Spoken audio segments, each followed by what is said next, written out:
Income tax numerical format तो अभी आपको मिल जाएगा, ठीक है। इनकम टैक्स का फुल फ्लेज फॉर्मेट वो आपने याद करना, ठीक है, वो आपने याद करना है। उसके बगैर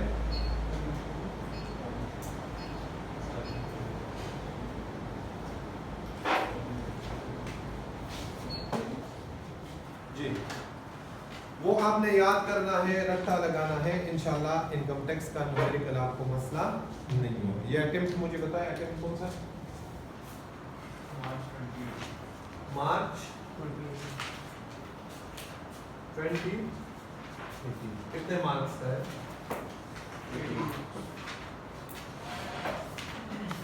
18 मार्क्स का क्वेश्चन है। मार्च 2018 में ये टेस्ट हुआ है। क्वेश्चन नंबर 26 है हमारे अपने बुक का, ठीक है। मिस्टर कतील वाला, मिस्टर कतील है ना? जी। अच्छा, न्यूमेरिकल सॉल्व करना, एक तो ये बात आप अपने पास पन्ने से मान, पेपर आ रहा है, आज है 23 अगस्त, 6 को पेपर है, 6 सितंबर को, जिस दिन 1965 की जंग जीती थी। छुट्टी नहीं है? अच्छा ठीक, आपने छुट्टी क्या करी? अच्छा, आपने ये तो अभी से लिख ले अपने पास के इनकम टैक्स का जो कॉम्प्रिहेंसिव न्यूमेरिकल होगा ना, जो 15 से ज्यादा मार्क्स का होगा, वो सबसे लास्ट में आपने अटेम्प्ट करना, ये लिख ले अपने पास।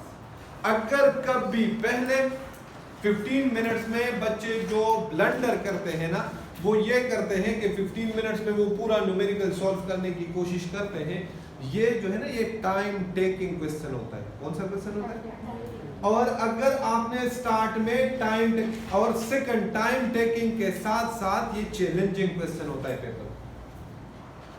आपका पेपर जो है वो 3 पार्ट्स में डिवाइडेड किया होता है एग्जामिनर ने। एक हलवा पोर्शन, जिसको हम कहते हैं गोल्डन मार्क्स। कौन से मार्क्स? एक एवरेज पार्ट होता है। कौन सा पार्ट होता है? ये गोल्डन मार्क्स जो है ये होते हैं 32-35 मार्क्स। 32, 35 या 40 मार्क्स होते हैं एवरेज। एवरेज का थोड़ा सा रेशो ज्यादा रखता है। चैलेंजिंग आपका मैक्सिमम 10 to 20% एरिया वो रखता है, और उसका जो कोर एरिया है चैलेंजिंग एग्जामिनर का, वो आपके 2 जगहों पे चैलेंजिंग क्वेश्चन बना सकता है बड़े आराम से। एक इनकम टैक्स का न्यूमेरिकल और एक सेल्स टैक्स का न्यूमेरिकल। लेकिन सेल्स टैक्स में उसके पास इतना मार्जिन नहीं है इस लेवल पे। सेल्स टैक्स के पास उसके पास मार्जिन बनेगा जब आप एडवांस टैक्स पढ़ोगे इंशाल्लाह, ठीक है। तो आपने ये तो याद, सेल्स टैक्स का आप पहले अटेम्प्ट कर सकते हो। सीक्वेंस में बताऊंगा आपको अभी आखिर में कि पेपर में आपका सीक्वेंस क्या होना चाहिए, ठीक है। अच्छा, अब ये तो याद रहेगी ये बात। कितना भी आपको आसान क्वेश्चन ना लगे, आपने हाथ नहीं लगा, मोस्ट प्रोबेबली ये आपका पेपर का क्वेश्चन नंबर 1 हो, ठीक है। इसको देख के अगर आपको नजर आ जाए कि हाँ ये न्यूमेरिकल है 15 से ऊपर वाले मार्क्स, तो इसको साइड पे कर दें। दूसरी बात, पहला क्वेश्चन पर कौन सा अटेम्प्ट करेंगे? चले, अब बात शुरू की है तो ये थोड़ा सा हम देख लेते हैं। पहला क्वेश्चन आप रट्टे वाला अटेम्प्ट करो। कौन सा वाला? चैप्टर 1, 2, 3 उनसे कोई क्वेश्चन है?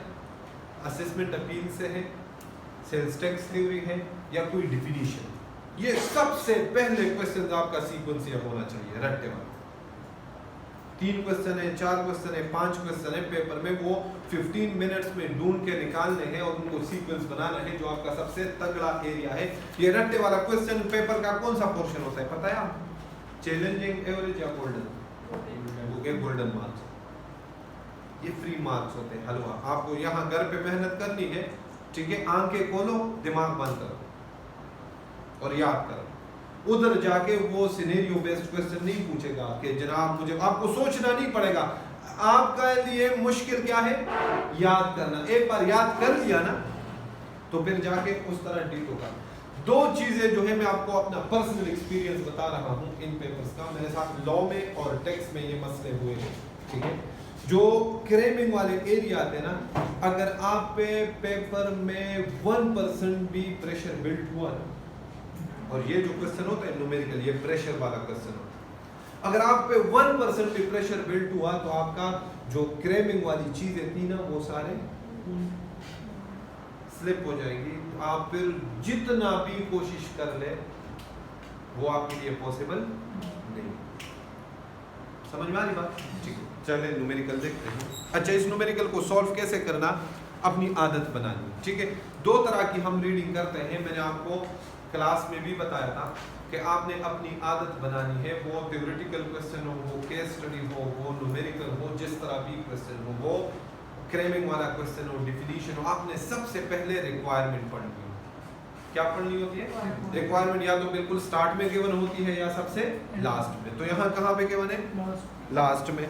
रिक्वायरमेंट एक बार में समझ ना है ना 100%, तो दूसरी बार पढ़ लो। ठीक हो गया जी? पढ़े।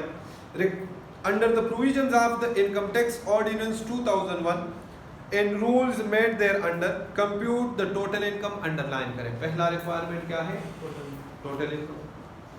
Second, taxable income and net tax payable by are refundable to QE for the year ended 30 June 20x8। Underline करें 20x8। क्वेश्चन पेपर के ऊपर आपने ड्रॉ करना है टैक्स ईयर। क्या ड्रॉ करना है?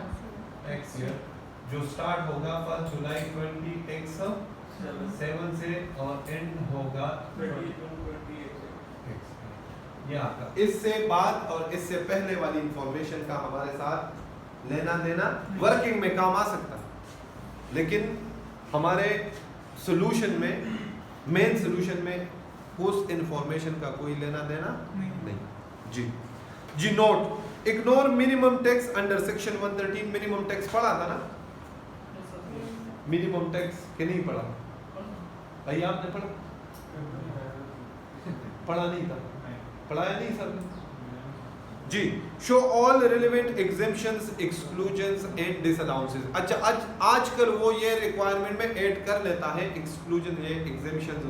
अगर ये ना भी लिखा हो ना तो ये अपनी आदत बनाए कि आप जब न्यूमेरिकल सॉल्व करें और आप कोई फिगर इग्नोर करें, उसकी ट्रीटमेंट ना करें, ना ऐड करें, ना लेस करें, ना किसी में इंक्लूड करें, ना टैक्स लायबिलिटी में ट्रीटमेंट करें, ना टैक्सेबल इनकम में ट्रीटमेंट करें, तो उस पर अपनी आदत बनाए। जब आप क्वेश्चन सॉल्व करें कंप्लीट तो उस पे नोट्स लिखे। क्या? Note number 1, note number 2, note number 3। ठीक हो गया जी? अब क्वेश्चन पे आ जाए।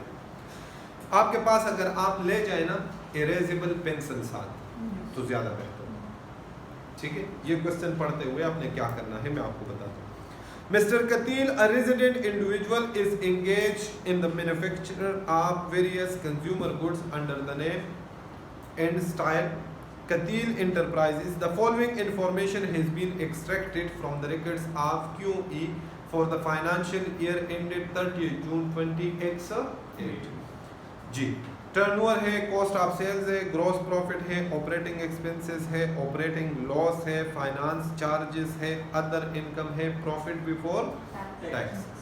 ठीक है, ये आपको उन्होंने दिया हुआ है।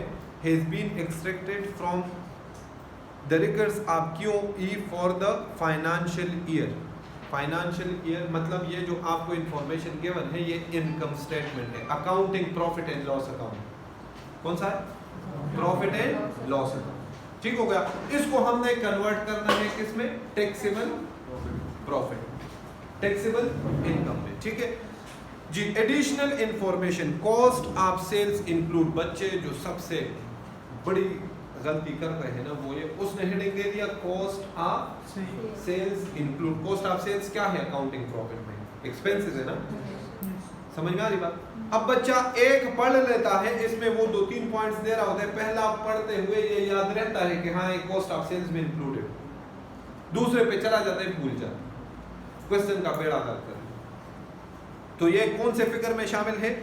26.155 मिलियन जो गिवन। ठीक है, उसके साथ लिख लें पॉइंट नंबर 1। ठीक है, क्या क्या शामिल है? ₹45,000 paid is fine for violation of contract with a customer for delay in supply of goods। penalty याद है? any fine or penalty is an inadmissible expense, याद है? लेकिन उसके कुछ exceptions required। Breach of contract. और ब्रीच ऑफ कॉन्ट्रैक्ट किस nature की हो, किस रिलेशनशिप में हो? नॉर्मल बिजनेस रिलेशनशिप में। तो ये क्या बिजनेस ट्रांजैक्शन था ना? उसने ब्रीच किया तो उसको डैमेजेस कितने इंपोज हुए उसके ऊपर? तो लेस करने चाहिए थे कि नहीं? करने चाहिए थे ना, एडमिसिबल है ना, एक्सेप्शंस में था। तो वो कर चुका है, कॉस्ट ऑफ सेल्स में शामिल है, तो मतलब कॉस्ट ऑफ सेल्स ऊपर देके क्या कर रहे हैं? लेस कर रहे हैं ना, तो कर चुका है, हमें करने चाहिए नहीं। इस पे एन लिख ले साथ या सी लिख ले। क्या लिखेंगे?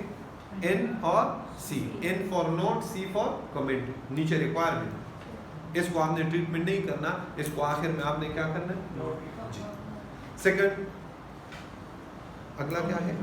Accounting depreciation of ₹1.9 million including depreciation on leased asset. क्या अकाउंटिंग डिप्रिसिएशन टैक्स का एडमिसिबल एक्सपेंस होता है? उसने कॉस्ट ऑफ सेल्स में शामिल है ना, कॉस्ट ऑफ सेल्स इंक्लूड। तो कॉस्ट ऑफ सेल्स क्या कर रहा है? एक्सपेंस से लेस कर रहा है ना, हमने लेस करना है, ऐड करना है। तो आप क्या करेंगे? पेंसिल के ऊपर इसको सिर्फ और सिर्फ क्या करें? प्लस। अगर मैं सॉल्व करूं इनकम फ्रॉम बिजनेस में, ये क्या करेंगे? क्योंकि क्वेश्चन पेपर उसने आपका नहीं चेक करना ना, आपने सोल्यूशन में फिर पूरा प्रॉपर प्रेजेंटेशन के साथ। लेकिन ये जब आप काम करोगे ना क्वेश्चन पेपर के ऊपर पेंसिल से, आपको क्वेश्चन दोबारा पूरा नहीं पढ़ना पड़ेगा। अगर ये काम नहीं करोगे ना तो आपका टाइम वेस्ट होगा।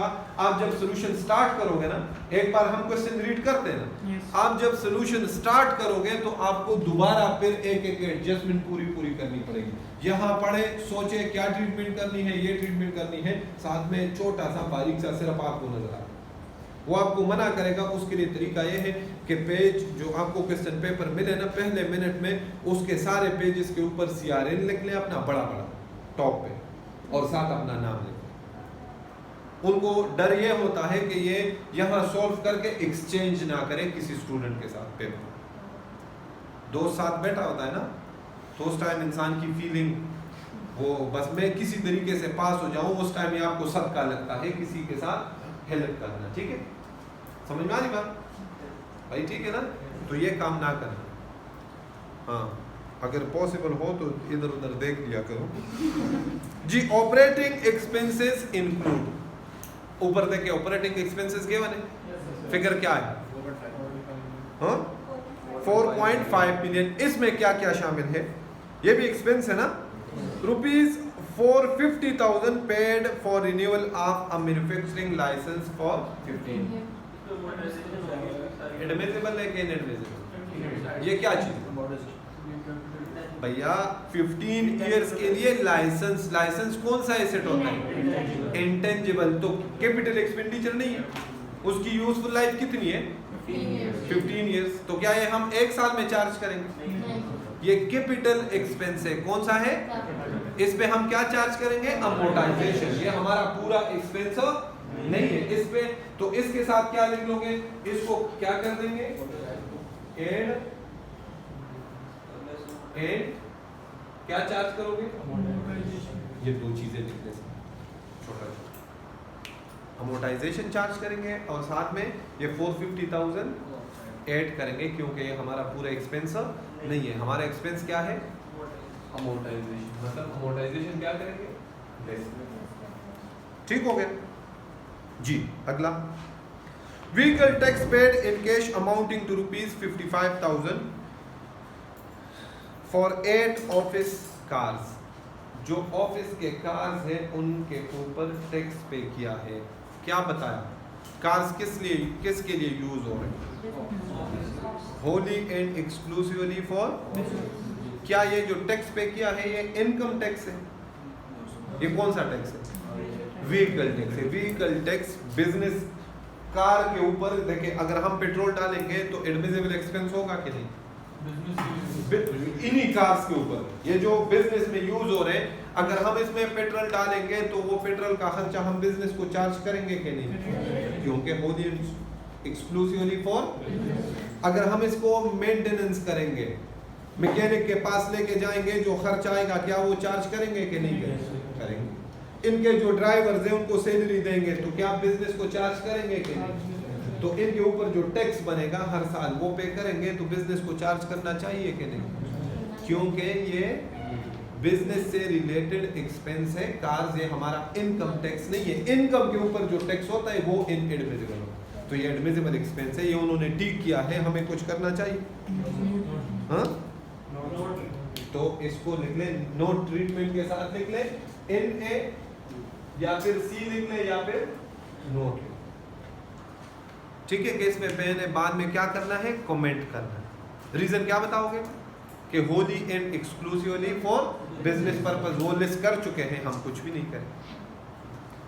समझ में आ रही बात? वो तो फार्मूला याद है ना आप लोगों को कि क्वेश्चन इनकम फ्रॉम बिजनेस का कितने टाइप्स का था? मेनली 2 टाइप्स का क्वेश्चन आते हैं। कितने का? एक ये कि आपका क्वेश्चन स्टार्ट होता है सेल्स से, कहां से? एक वो जो आपका क्वेश्चन स्टार्ट होता है अकाउंटिंग प्रॉफिट या प्रॉफिट बिफोर टैक्स, और हमें एडजस्टमेंट्स वो देता है 2-3 किस्म के, किस में बाद में बात करें। मेरे ख्याल में ये तो आपको अब थोड़ा बहुत इसका आइडिया हो है, इसका आइडिया भाई है? हाँ बता दूं। अच्छा, ये जो है जो क्वेश्चन होगा